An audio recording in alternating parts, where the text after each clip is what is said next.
Hi everyone, and welcome to the third webinar in our five-part series that the Oregon Office of Rural Health is hosting in 2024, focused on critical access hospital finance and operations. I'm Maggie Tidmore, Admin Coordinator at the Oregon Office of Rural Health, and I'm filling in today for Sarah Anderson. Today's webinar is Best Practices for Critical Access Hospitals on the Budget Process and Budget Billing. Before we get started, I'll just go over a few logistics. The audio has been muted for all attendees. In order to populate the chat feature, select the ellipses on the right side of your screen, and please use the chat feature to ask your questions.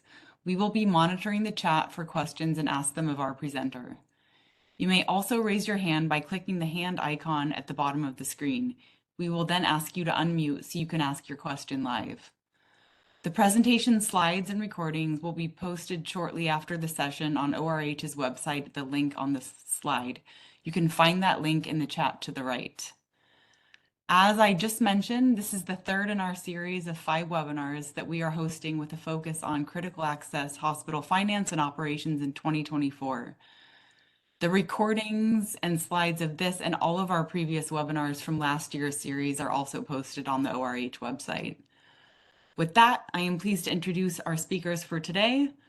Rob Bloom is a principal at Wintergreen. Prior to joining Wintergreen, he served as CFO for Carthage Area Hospital for over a decade. He previously held positions with the hospital as Administrator of Primary Care Services and Interim Chief Financial Officer. In addition to his role as CFO at Carthage, Rob also served concurrently as Chief Financial Officer at Claxton Hepburn Medical Center and Orleans Community Hospital, in addition to providing consultative services to several other hospitals in rural New York. Emily Gazda has served as CFO in addition to multiple finance roles over the past decade for several rural hospitals in New York and Kansas. Her experience includes the financial integration of acquired entities and leading overall financial reporting and analysis. Emily's expertise with grant reporting and compliance has led to over $35 million secured in COVID funding, successful single audits, and additional funding exceeding $30 million secured for entities in forms of different grants. Welcome, Rob and Emily. Thanks so much for being here to share your expertise. The floor is yours. All right, well, thank you. I'm going to go off video just to make sure my audio works okay. Appreciate everybody's time this afternoon, joining us here to talk a little bit about, building a good budget process. This is something that we feel really doesn't get the level of attention and focus that it needs to. Sometimes this can turn into a little bit of a perfunctory task if we have a number of fires and things going on at our facilities, but it's certainly one of the most important pieces of making sure we know how our strategic plan is going to get implemented. And so I think, as everybody knows, creating a budget isn't always a fun thing to do, but having a repeatable process that involves the leadership of the hospital is essential for understanding position and where we're headed. A solid budget process allows hospitals to compare actual performance to, really the expectation of how the plan was going to go. And it's really, that variation that's going to help drive decisions to adjust, what type of plan we're implementing. In terms of key takeaways, we want to make sure that we have an appropriate timeline so that we can do a good job.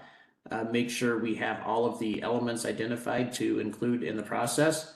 Make sure that everybody involved that needs to be so that we can have a successful process, and make sure that we're driving home accountability throughout the year as we're looking at those variances. So, as we kind of kick it off here, and I'm sure you folks have seen this slide at least one other time from Jonathan, but I like to always, bring everything we're doing back to this concept of, making sure that we are providing value to our community. And so just as everything else that we're doing requires us to link our strategy with our operational execution, the budget is really no different. And so this is a place where we want to make sure we're spending the adequate time and giving it the due diligence that it needs to make sure we're ending up with something that will help serve as a guide for our leaders so that they can help make better decisions. It's also a key part of our performance improvement. At the end of the day, the budget serves as the numerical representation of our plan for each of the 4 major strategic areas that are ultimately going to help us improve our organizational position. So, when we start to think about the budget, all too often I see the budget process is living in the finance or accounting department.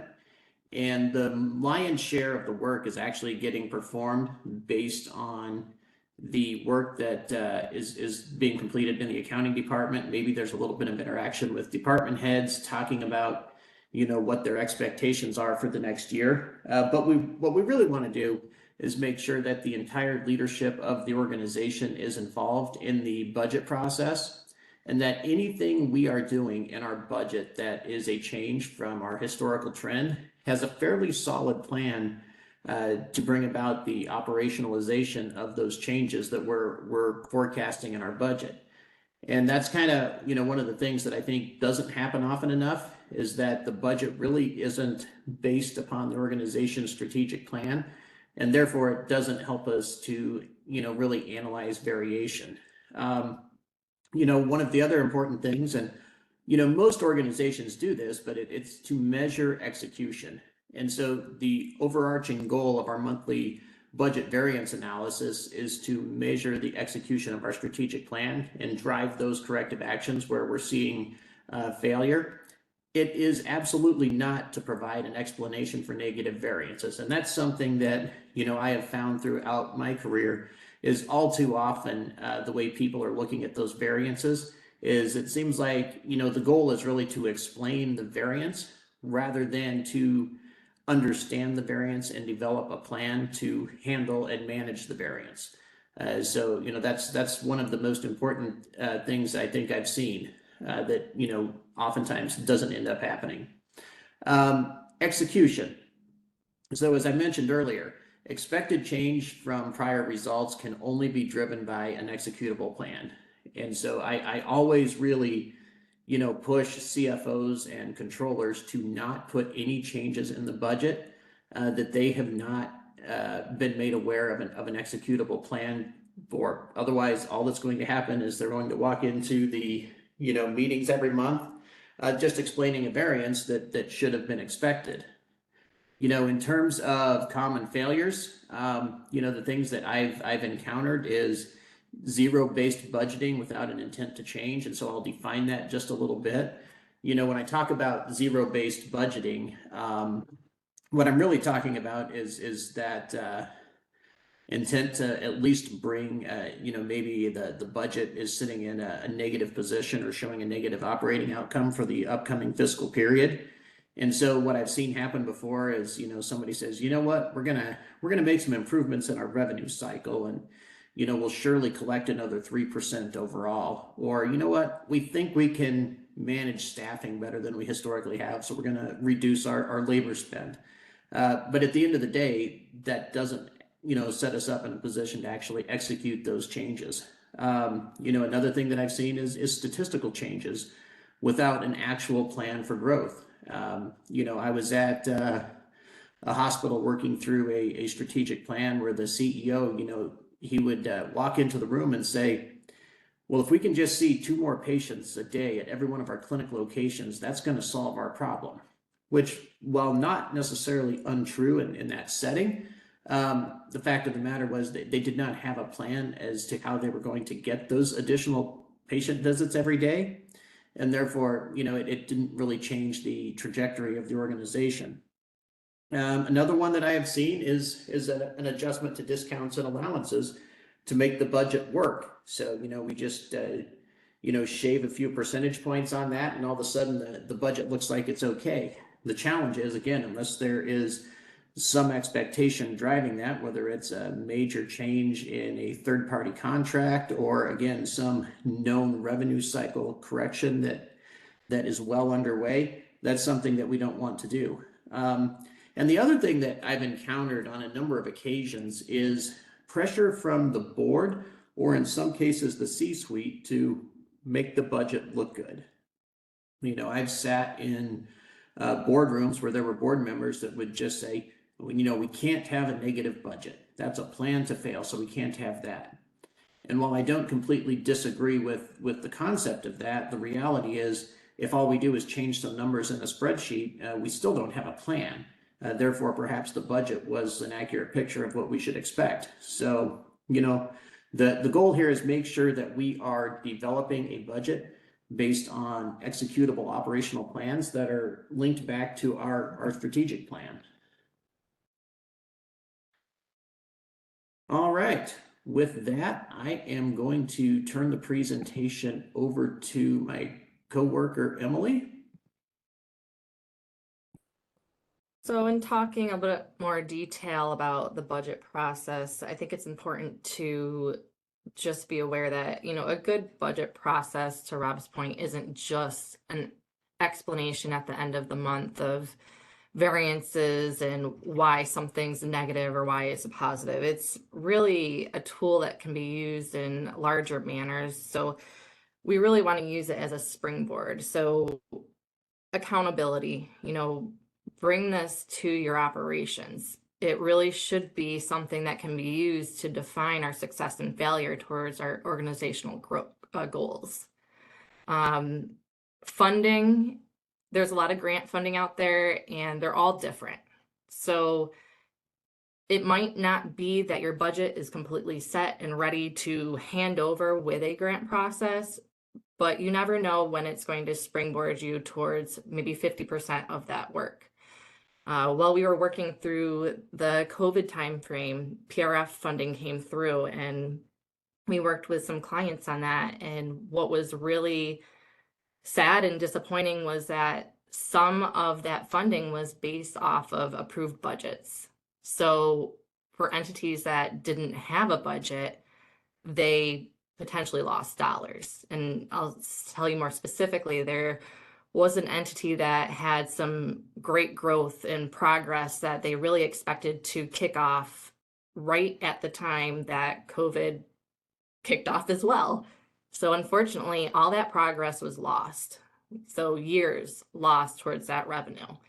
They never had a budget that showed that they had expected a new program. They never had a budget that expected these great revenues. So instead, when they reported on what they had lost due to COVID, they weren't able to show that, all this expected growth was there. So again, you never know what you're going to lose if you don't have a budget in place, to Rob's point, that's really supporting your goals and really showing where your entity is driving to. Your program assessments, again, the budget, pointing back to the accountability, really should be used to look at your programs. Are there certain programs that are outperforming? Maybe that's something you need to take a look at. It should not be used as a flag to immediately cut a program or expand a program, but it's more of a flag that can start your process of digging in deeper and making operational decisions. And then capital planning. Often the budget is expected to be used just as a monthly result, year-end result. How do we do? Well, we should also bring that into our capital planning. That's a cash versus accrual basis type issue, but it's a springboard again towards that planning of your needs. And we'll discuss that a little bit later.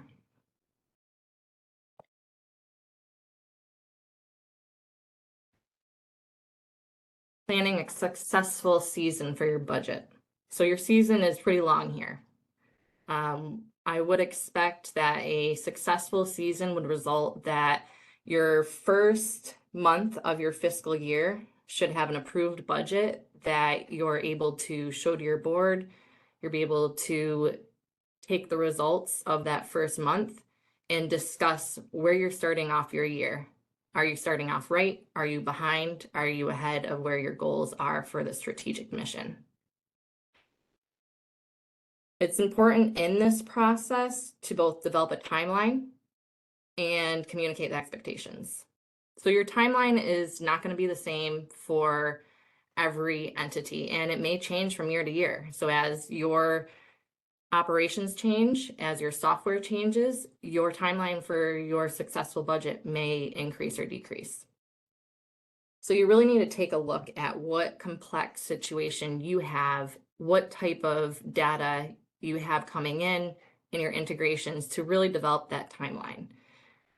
The best way to develop it would be to start from your end goal of when you want to report to the board and work backwards to when you need to actually start that first process of preparing your templates and collecting data.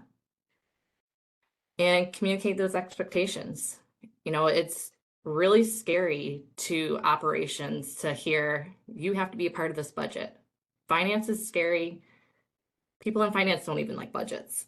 So if you're bringing somebody into something that they're not expecting to even be a part of, it's extremely scary, it's off-putting, and it just makes the very start of this a horrible situation for everybody. So it's important to not just tell them right off the bat, you know, you're going to be expected to be a part of the budget without any type of explanation. Create a dialogue, create clear expectations of what they actually will be expected to do. Is that sending data to you? Is that conversations? Is that meetings?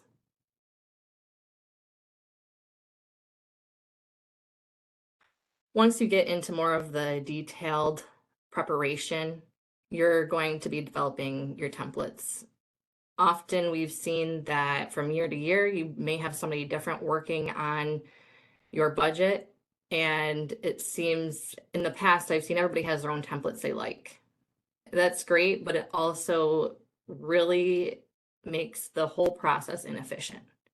Not only does it make the process inefficient, but when you're looking from one budget year to the next, it just makes comparison that more difficult. It's suggested that you have a master template. This template would be something that would show a clear format, clear results, month to month, and your detailed templates behind them. So you're going to have detail on your statistics, your labor, and your GL detail down to the account level. And this will all help you gain efficiencies. So year to year, you'll get quicker in this budget process. Your template will continue to improve and it will be easily rolled forward. So here's something you can do to just get going on this is just review where you're at now. What type of templates are you using? Is there something that can feed into your master template that you're not feeding in at this point?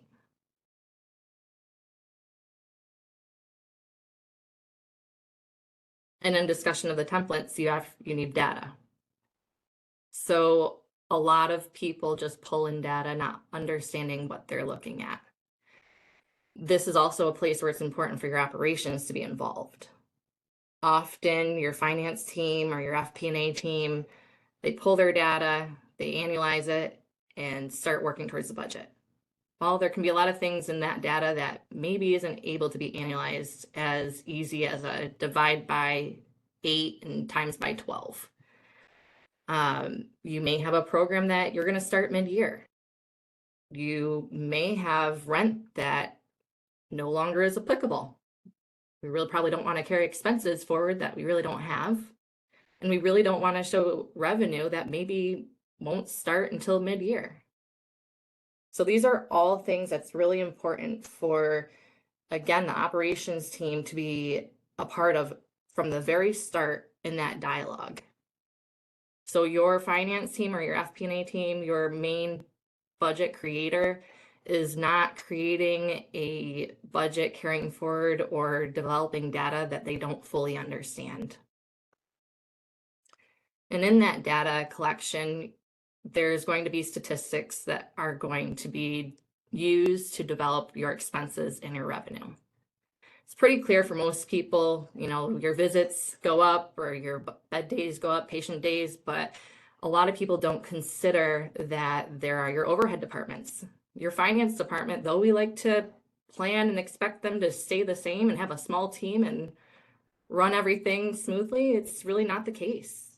Often, if you're bringing on another facility, you may need another finance person.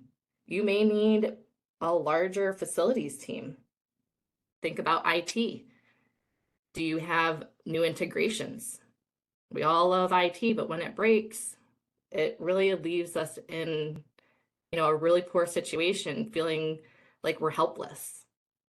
So those are all factors that really should be looked at, and we should spend some time in that first initial part of the budget process to really drive and detect statistics that can be associated to those departments that aren't necessarily program or revenue generating departments. And again, just to keep, the point, operations, keep those operations involved. Keep talking to those people. Don't make them feel like they're out of the budget. So I know that I've seen many managers that push back. You hand them a budget that's done and it's off-putting to tell them this is the goal you will meet. I don't care what's going on in your department. I don't know what's going on in your department, but make these numbers happen. It's not fair and it's not realistic. So it's important to both get their buy-in from their involvement, but also get their points to what's happening in operations so that what you're developing as a budget is logical, has processes and plans behind it. Again, driving back to that original discussion that Rob had. You can't develop a budget without having a plan to get that budget to actually happen. So again, here what we can really do is make sure that we're developing a full team. We don't want everybody involved in every meeting. We all know death by meetings. We want to make sure that we have our key players involved and that those key players know who they actually need to have side discussions with. So develop that team in the very beginning and make that team a continuous team through the years, through the decades that they're still there. It makes your budget better and it makes the process better for everybody. The more we do things, the more that we work together, the more that our goals align with our finance and our operations and, again, our long-term strategic plan.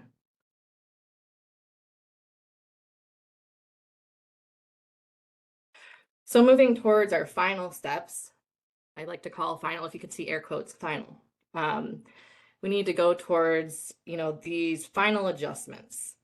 So doing a overview, where are we at? You put together your budget, you've done statistics in the background, you have what we consider rough final numbers.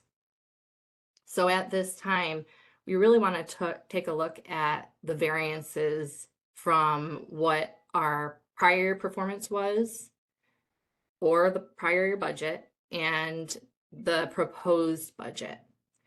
It doesn't mean you want to match those. We just want to make sure that we're understanding them, that our operational team understands them, that we all have reasons why those variances are there. So again, going back to, is there a new program starting, ending? Do we have new providers coming on? There's a lot of reasons for variances. Variances are okay. We just need to understand them, document them, and make sure that we're either working towards them if we want them or working away from them with plans. So again, here, just involving the team in that. That's your originally selected operational team. If they had these discussions up front with you on what's going on, does the final budget truly reflect what they said? Now, often we have communication barriers. We don't use the same terms, same language at times. So it's just another check to make sure that when they're talking about a certain process or a certain goal, that what they're saying and communicating to the finance team, or again, whoever is actually finalizing your numbers in your budget, they're understanding that those numbers are reflective of what we all discussed.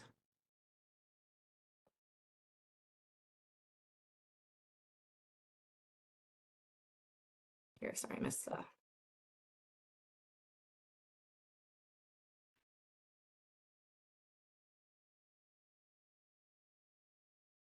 It looks like I'm having a little problem with my mouse here, but so I'm gonna just give you a quick high overview of the last thing that we want to go over is our final steps for the budget. What we want to do is present the budget to the board in a logical manner. And what this would be is showing the budget to the board in a manner that is very concise. So it should be in the same type of presentation that we would normally show the board. Whatever layout you typically show, whether it's a very high roll up or whether it's a detailed roll up, what we should be showing them is exactly the same as what they would see in your monthly financials.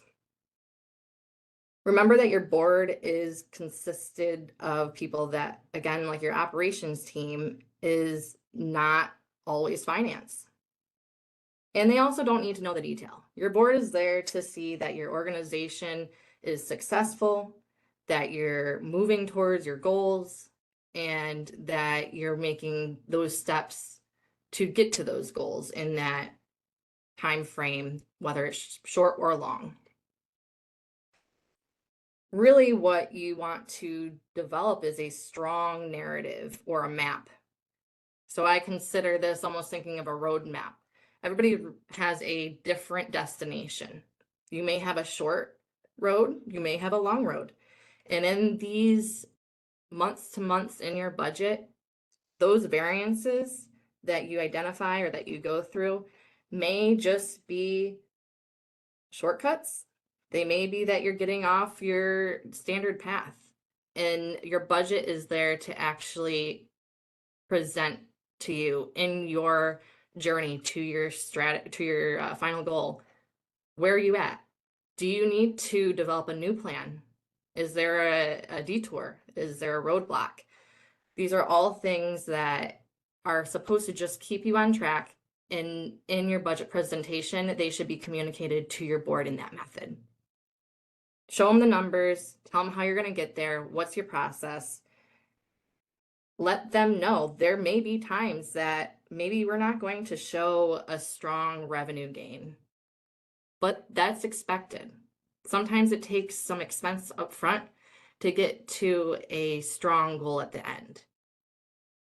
I think it's important for the board to really understand these, because without understanding the narrative behind them, many board members see a negative, and it is something that takes the breath out of them. They think you're failing. They think, the world is ending, that there's problems everywhere. If we expect that we're going to be in a negative position for a good reason, that's okay. So again, just develop that narrative. Don't show them the numbers alone.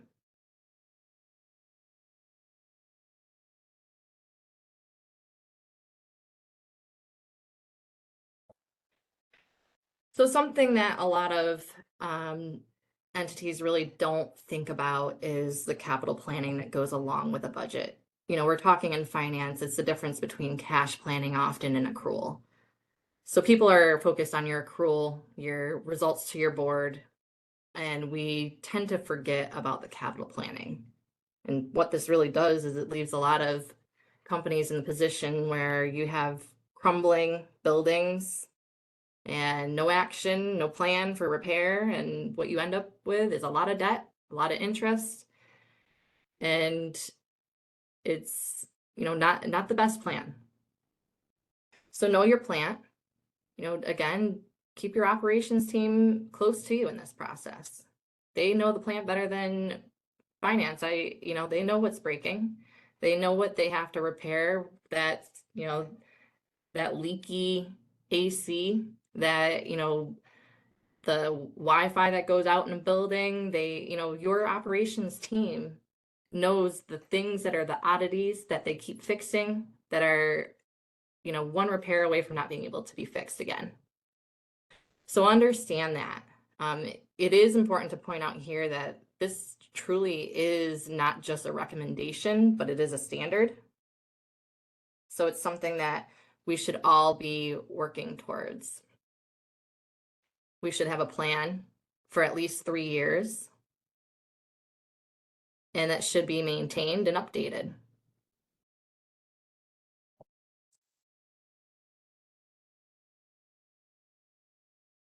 So following through in our final portion, keep your team accountable. The purpose of the budget is, again, to get to your goals. Make sure that your entity is successful. And you can't do that without accountability. That's why in the very beginning of this presentation, we talked about including operations. Your operations are your driver of success. I mean, to be honest, there wouldn't be finance, there wouldn't be IT if you didn't have to have an ER, if you didn't have to have a surgery center. None of that would be here. We all know that they're the base, and they're the important thing. They're what is needed for the community. Operations is what we want to hold up with our overhead departments. But we have to keep them accountable too.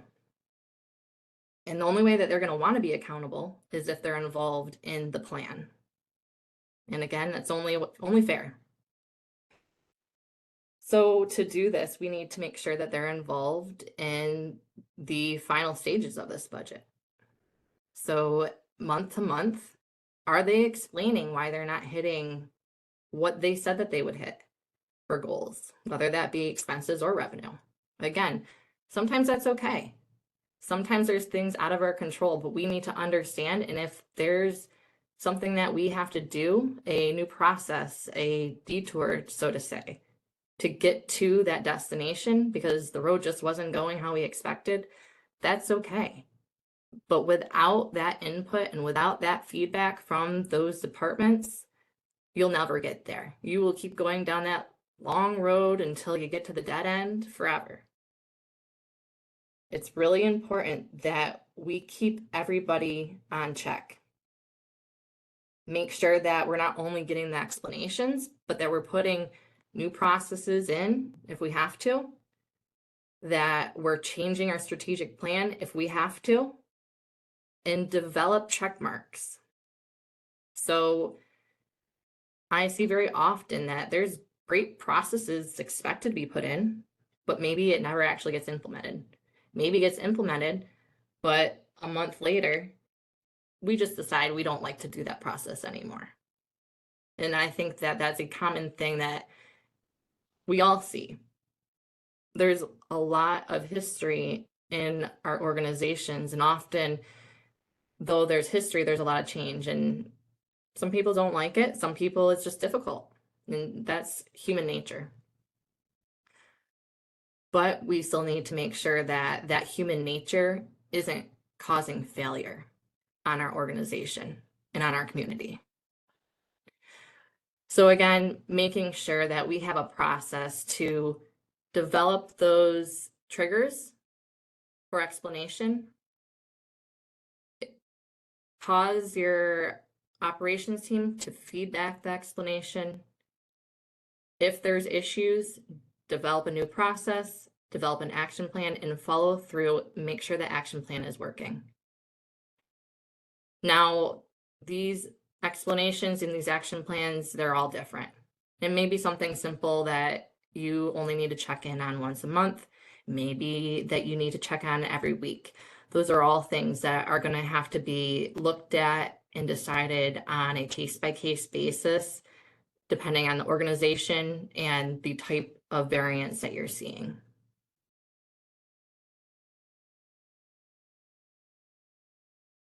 So what I really want to round up with here is just our general summary of what you can be doing now to work towards a better budget and your overall goal.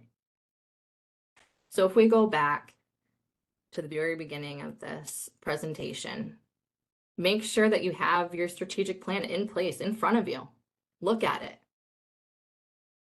you should have at least one thing in your strategic plan that you can say, I have a plan for that. I mean, really, your whole strategic plan should have a plan. You don't have a plan without processes, right? So have that in front of you. Think about it in relation to your budget. What are you working towards for the next 12 months? How are you going to get there? Make sure that that's what your budget is based off of. That is your foundation. And then your templates are there to support it. So start developing templates that make sense. Make sure you document what you're doing.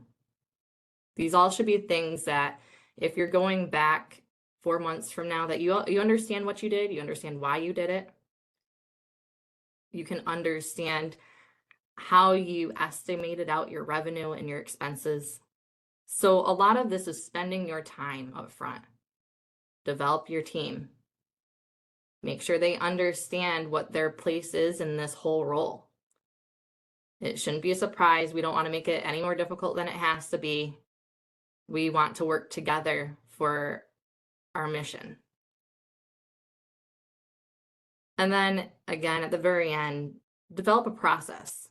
Makes it very difficult again on the operations team when you say, hey, I want you to just tell me what's wrong.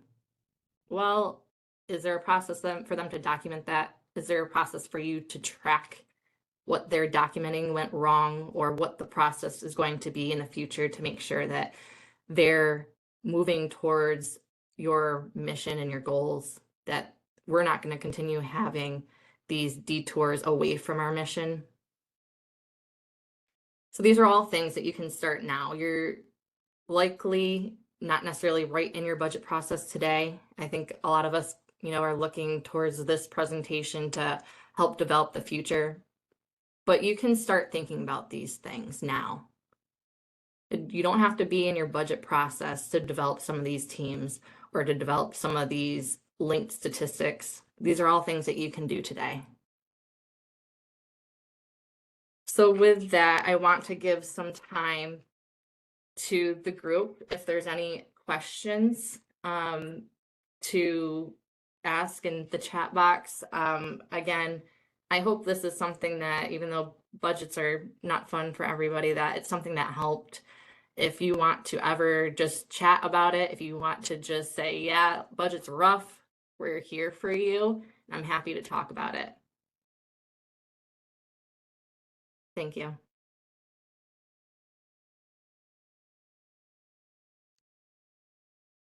Thanks, Emily and Rob. I have a question to start with. If you had a main takeaway that you'd like everybody here to walk away from this with, what would it be? Rob, you want me to start off?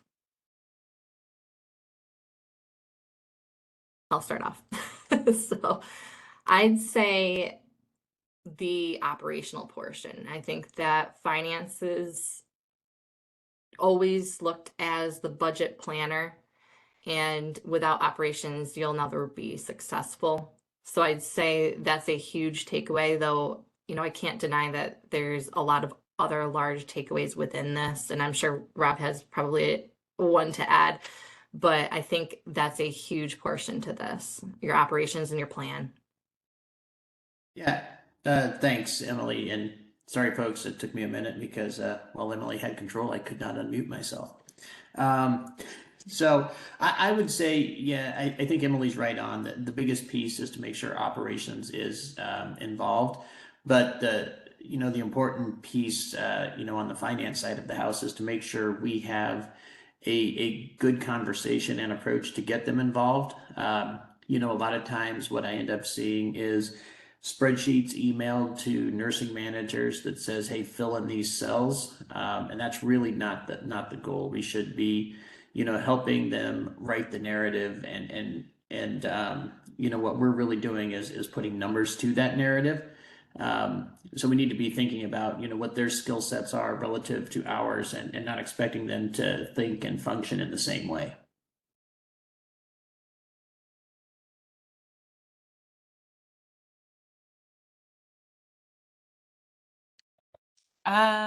What is the most common fail that you see?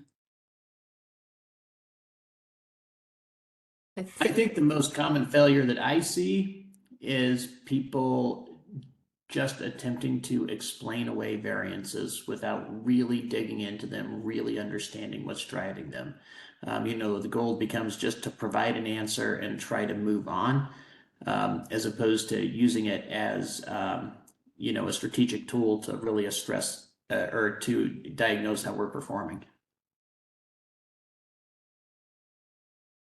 Yeah, and I would agree with Rob there. I think that, he's right on. And, you know, even the fact of just doing a budget, same as last year, we really are going to just explain away the variances and not do any action. I think that's just we're just doing it to do it. And this is no help to the organization at this point.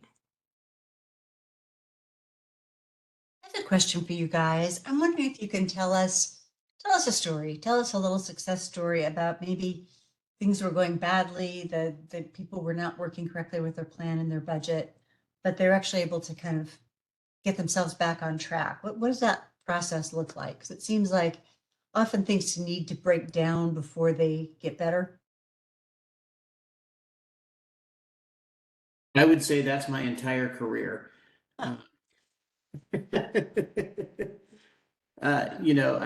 Unfortunately, most of the places that I've gone and drug Emily were just that scenario. Things had gone horribly bad, and I'll give the first hospital that we worked at together. That hospital was moments away from closure, had less than a day's cash on hand. And, when we left, there were, well over $7 million in the bank. And so, that isn't magic. That's just getting everybody involved, getting everybody to lean into the strategic plan and getting those processes in place that Emily was talking about so that people could understand when failure was happening. And, being willing to walk into the boardroom and say, it's not going well. Here's our plan to fix it. As opposed to just trying to convince them that, don't worry, folks, it'll be all right. Trust me. We wanted to be very honest about when things weren't going well. Yeah, and I think to add on that, and the same situation, obviously, because we've worked together, but to that point, I think people in the board meeting often talk too much about the variances and not enough about the plan going forward. So moving that board to understand, you're really talking about the past versus what are we going to do to fix it. I think that's really the goal here. Thank you.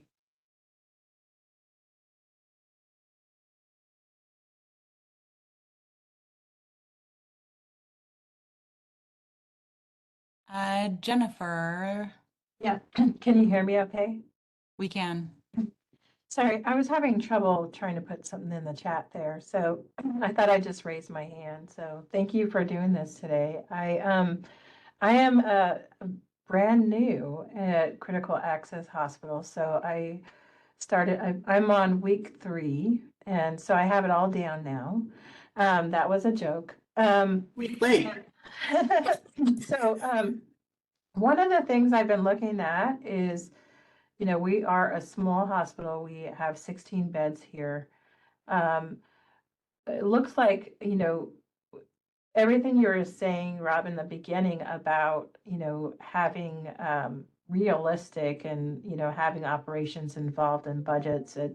I'm not sure. What I'm hearing is that they had some predictive kind of analytics based on what was happening last year, and there was like some kind of tridemic thing that was happening in this community. And so obviously we're not meeting any of those targets. And so we've been looking, for me, I'm just looking for validation or, redirection from this group is I'm looking at, things we can do. So our census has been lower.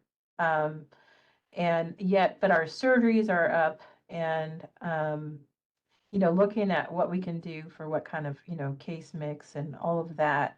And also we're putting back into some swing beds. So I'm just looking for any kind of nuggets of, kind of new coming into critical access. We're looking at a negative, a 0.4 negative margin as year to date thus far. And obviously, we want to move in a different direction. And so I'm just curious from anyone in the group or from the experts on the call, if there's any nuggets that you can share from coming in new. I would say there are always a lot of nuggets, but understanding your specific geography and organization a little bit better is probably going to be pretty important to actually answer that question with anything you might find actionable. So, from our side, what I think we can do is share Jonathan Pantenberg's phone number and email with you, just because he has done so much more work in Oregon and is more familiar with the geography and the struggles than what I am. Okay. I think you're kind of onto the first step, which is, do whatever you can to fill your beds. The swing bed is always an opportunity, assuming you've got, the geography and some of the tertiary care centers to pull from a little bit easier. If you're a little bit more isolated and remote, that can prove a little bit more challenging if you're dependent just only on the primary service area around your hospital. Okay. Well, yeah, I'll take any contact information. I am not shy about asking experts or people for help because, it's all about making sure we have sustainability in this beautiful community. And so whatever I can do to lean on experts, I will. Yeah, I think Laura and Maggie both have Jonathan's contact information probably memorized at this point in time. But certainly, if you guys want to just send me Jennifer's information, I can send it on because I don't think I can pull it down from the meeting invite. Sure.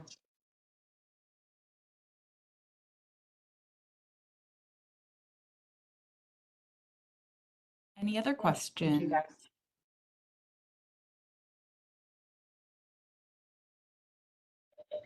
No questions. I was trying to tap in the chat, but before it might wrap up before I have a chance. This is Shannon Edgar. Jennifer, I'm happy to also be a contact for you working in critical access hospitals here in Oregon. I will put my email in the chat and feel free to reach out to me.